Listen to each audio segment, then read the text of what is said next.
The leader of the international observers being detained in eastern Ukraine says all the members of his group are in good health.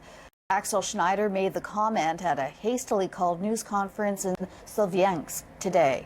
The 7 officers from observer teams and their translator appeared in public today for the first time since being taken 3 days ago. We have not been touched, and we have been treated as the maximum extent which is possible under these circumstances.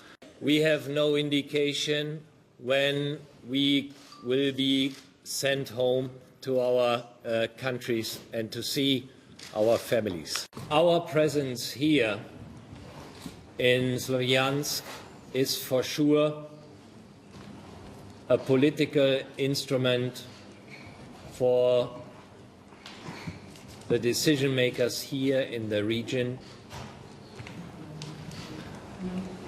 and the possibility to use it for negotiations. Ukrainian soldiers have now encircled the pro-Russian stronghold of Solyansk. A blockade is now in full force, with military units taking up positions around the eastern Ukrainian city, which is being held by separatists. Russian state media reports Ukraine has mobilized 15,000 soldiers, while satellite photos show hundreds of tanks and combat vehicles moving towards the region. Ivan Eland is a senior fellow and the director of the Center for Peace and Liberty at the Independent Institute. He is in Washington. Thanks so much for joining us today. Thanks for having me on. A team of international observers working in Ukraine are currently being held by pro-Russian separatists. How alarming is that situation? Well, I think it may not be as alarming as one might imagine. They seem to be just taken hostage for political purposes, and of course, we just heard one of the people that's in the delegation, so it's not like they're being tortured and that sort of thing. But of course, they are a political pawn in this game, and this is a very tense situation overall. And the Russians seem to be still allowing these militias to retain the buildings in eastern Ukraine. So the million-dollar question, I guess, is Putin going to invade and take eastern Ukraine? The conventional wisdom is that he won't, because he'll get too much in extra sanctions, loss investment, he'll have the cost of occupation, etc. But, you know, in these situations, you never know what leaders are thinking. What do you think, Pete? What do you think Putin will do? Well, he's a pretty sly character, and I think he operates on KGB methods rather than military methods. So I think he sort of took the Crimea over by stealth. So if he's going to do something, he'll probably try to destabilize the region before the elections on May 25th, which would put a new legitimate government in the Ukraine, because the Ukraine doesn't, it's overlooked, the Ukraine doesn't have a legitimate government.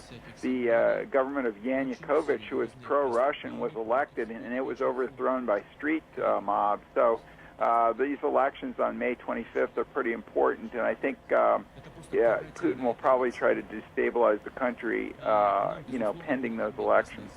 President Obama said this morning that the international community must present a strong, unified front against Russia to calm tensions. How important is it to ensure this doesn't turn into a situation where it's just Moscow and Washington butting heads?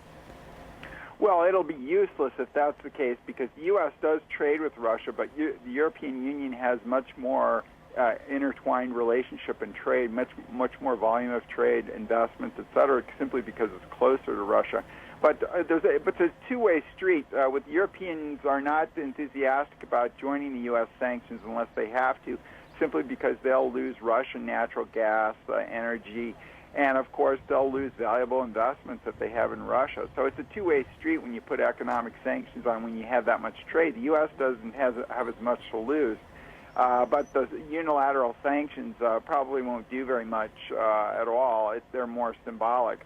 But even the multilateral sanctions, if Putin thinks that this is in his national security interest to do this, he'll probably do it despite the sanctions. I think instead of government sanctions, I think the market has already sanctioned Russia severely. The Russian economy is weak, and they've lost $70 billion of investment, of people just pulling out their investments. And that's the real break on Putin, I think, is that private investment leaving his country.